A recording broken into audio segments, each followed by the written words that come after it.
आपके पास mind ability इतनी sharp होगी कि आप अपने कानूनी मामलात को सुलझा सकेंगे। आप बहुत अक्लमंद थे, कम्युनिकेटिव थे, सोशल थे, क्रिएटिव थे, फिर आप नहीं रहे, किसी वजह से उलझ गए, वो रीगेन हो जाएगी। मैंने जो चीज़ें गिनवाई वो ज़्यादातर फाइनेंशियल साइड की फ्लरिश हो रही हैं। ये जो वीनस आपके लिए नेगेटिव होने लगा है 4 दिसंबर से, ये रिलेशनशिप को डिस्टर्ब करेगा।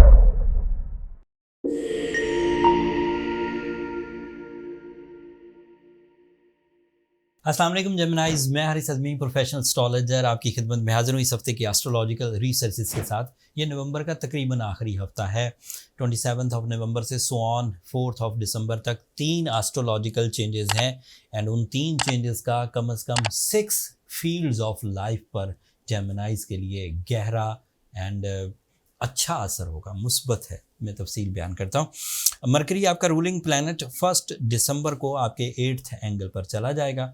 ये 8th एंगल कैप्रिकॉन एंगल कहलाता है। यहाँ ये फ्रेंडली बिहेव करता है एंड आपका रूलिंग भी है, तो इससे आपको जज्बाती कैफियत में फ़ायदा होगा एंड कंफर्ट ऑफ लाइफ मिलेगा, life style upgradation, psychological stability और भी बहुत सारी चीज़ें तफसील अभी बयान करूंगा। वीनस स्कॉर्पियो एंगल पर चला जाएगा। ये 6th एंगल है। This is not a good change.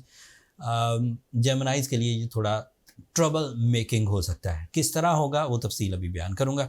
Full moon आपके लिए 27 नवंबर को होगा और आपके फर्स्ट एंगल पर है। This is so positive for your spiritual side. This is very possible positive for your responsibilities, जैसे एहसास ज़िम्मेदारी निभाने में बड़ा दिल लगेगा। जो पिछले हफ्तों से स्टेबल प्लैनेट्स चलते आ रहे हैं वो इस हफ्ते भी वैसे ही हैं। मार्स आपके 7th एंगल पर है, पॉजिटिव है। सूरज आपके 7th एंगल पर है, पॉजिटिव है। जुपिटर रेट्रोग्रेड है, ये अकेला कमज़ोर है। सैटर्न आपके 10th एंगल पर है। सो ओवरऑल देखा जाए तो सिर्फ एक वीनस कमज़ोर प्लैनेट है और एक जुपिटर तो अभी रहेगा कमज़ोर दिसंबर 31 तक, बट वीनस ज़्यादा लंबे अरसे का नहीं है, 20-25 दिन में सेटल हो जाएगा। अब तफसील बयान करता हूँ, अच्छी खबरों से बात शुरू करते हैं। मरकरी आपका रूलिंग प्लैनेट आपके 8th एंगल पर होगा। इसके 3 फ़ायदे तो अटल हैं, तय है। मतलब हमेशा, जैसे आप नहीं कहते कि सूरज तुलू हुआ तो रोशनी होगी, आप रोज़ देखते हैं, कोई अनयूजुअल ना हो जाए, लेकिन अदरवाइज सूरज तुलू हो गया या सूरज बिल्कुल 90 डिग्री पर आ गया तो दोपहर हो जाएगी, सूरज ग्रूब हो गया तो रात हो जाएगी। इसमें कोई दो राय तो नहीं है। इसलिए हम लोग भी जैसे मरकरी को जब जब हमने 8th एंगल पर देखा तो उससे जो चेंजेस आती हैं वो तफसील बयान करता हूँ। आपके पास माइंड एबिलिटी इतनी शार्प होगी कि आप अपने कानूनी मामलात को सुलझा सकेंगे, नाराज़गियों के मामलात को सुलझा सकेंगे, कर्ज़ के मामलात को सुलझा सकेंगे, आपकी सेहत के उलझे हुए मामलात जो आपकी अपनी गलतियों से या लाइफ स्टाइल से डिस्टर्ब थे वो सुलझा सकेंगे। आप अपनी इंसल्ट्स को रिपेयर कर सकेंगे जो आपकी सुस्ती और काहली की वजह से आपके साथ आ गई थी, कोई क्लैश की वजह से नहीं। जो जैसे बंदे की रेपुटेशन लो हो जाती है कि वो बंदा ज़्यादा परफॉर्म नहीं करता, आप उसे सेटल कर सकेंगे। आप अपने फ़िक्रों पर काबू पा सकेंगे, आप क्रिएटिव काम कर सकेंगे, आप कंसंट्रेशन देखेंगे अपने माइंड में। आपके माइंड से खौफ के खात्मे की वजह जब खौफ जाता रहेगा 1 दिसंबर को, तो आप ज़्यादा एक्टिवली अपने रोज़मर्रा के कामों में दिलचस्पी लेंगे। उस दिलचस्पी से सक्सेस भी मिलेगी, प्लेजर भी मिलेगा, रिपेयरिंग भी मिलेगी। ये एक फ़ायदा था। अब दूसरे फ़ायदे सुने। It is representative of your first angle. That means कि आपकी नेचुरल एबिलिटी फ्लरिश करेंगी, पॉलिश होंगी, रीगेन होंगी। फ्लरिश करने का मतलब ये है कि जितनी हैं उससे आगे बढ़ेंगी। पॉलिश होने का मतलब ये है कि जितनी मौजूद हैं वो शार्पली काम करेंगी।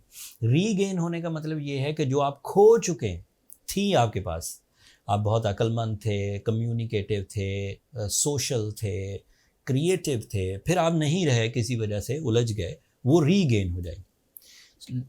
और इस रीगेन में आप अपनी स्ट्रेंथ को अपने मैक्सिमम पर देखेंगे। ये उसका दूसरा फ़ायदा था, मरकरी का दूसरा फ़ायदा। अब तीसरा फ़ायदा सुने। 4th एंगल पर मरकरी 8th एंगल पर आपकी कंफर्ट ऑफ लाइफ की वजह भी बनता है, क्योंकि ये एस्ट्रोलॉजिकल कैलकुलेशंस के मुताबिक 4th एंगल को भी सपोर्ट करता है। 4th एंगल का रिप्रेजेंटेटिव 4th एंगल मीन्स अशिया के साथ, गैजेट्स या इस्तेमाल ज़िंदगी की जो चीज़ें हैं उनके साथ जो ज़िंदगी में सुख आता है, ये वो सुख नहीं है जैसे हम स्पिरिचुअल सुख कहते हैं। जैसे गाड़ी अच्छी हो गई वो एक सुख है, वो एक गैजेट था जिसकी वजह से ज़िंदगी में कुछ निखार आया। मोबाइल, बड़ा घर, अच्छी लाइफ स्टाइल जिससे ज़िंदगी में थोड़ी आसाइश भर जाए, उस तरह के सुख।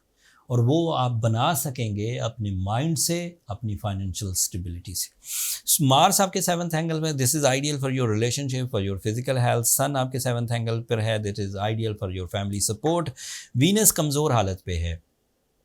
अब मैंने एक तरफ आपको दिखाया कि आप मरकरी की वजह से माइंड को फ्लरिश होता हुआ देखेंगे, लेकिन वो मैंने जो चीज़ें गिनवाई वो ज़्यादातर फाइनेंशियल साइड की फ्लरिश हो रही हैं। ये जो वीनस आपके लिए नेगेटिव होने लगा है 4 दिसंबर से, ये रिलेशनशिप को डिस्टर्ब करेगा कम वक्त। इससे आप ज़रा शार्प हो जाएंगे, मतलब ज़रा सी रिलेशनशिप की कंप्लेन आपके दिमाग पर हैमर की तरह लगेगी एंड उससे आप उकताहट का शिकार हो। तो इस सीज़न में अमूमी तौर पर एज प्रोफेशनल एस्ट्रोलॉजर मैं तलकीन किया करता हूँ कि रिलेशनशिप को संभाल कर चलें। ख़राबी आपके अंदर है, लेकिन उलझने आपको। ह्यूमनली ये पॉसिबल नहीं है कि कोई भी रिलेशन आपकी तवक्कुआत पर पूरा उतर जाए। इंसान है, कुछ कमियां होती हैं, उसमें मूड स्विंग्स हो सकते हैं, उसकी वीकनेसेस हो सकती हैं, उसकी गलत फहमियाँ हो सकती हैं, उसको कोई अदरवाइज़ परेशानी हो सकती है। लेकिन आप अगर हर वक्त ये चाहें कि वो बिल्कुल वैसा बिहेव करे जैसा आप चाहते हैं, ऐसा मुमकिन नहीं होता, ह्यूमनली मुमकिन नहीं है।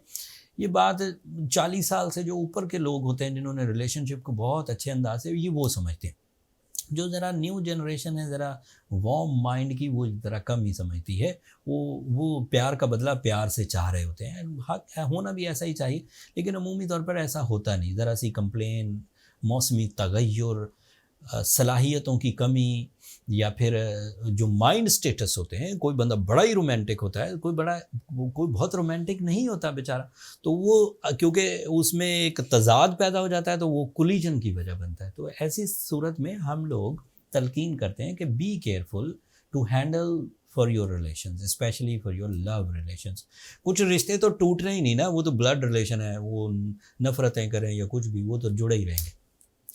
लेकिन कुछ रिलेशन जो एग्रीमेंटल रिलेशन या कमिटमेंट कहलाती है, वो ज़ाहिर बात है उलझ जाती है। वो कहते हैं भाई तुमने ये काम पूरा नहीं किया, या ये चीज़ आपने मेरे लेवल पर नहीं की, तो लिहाजा आप सॉरी टू से जाएं।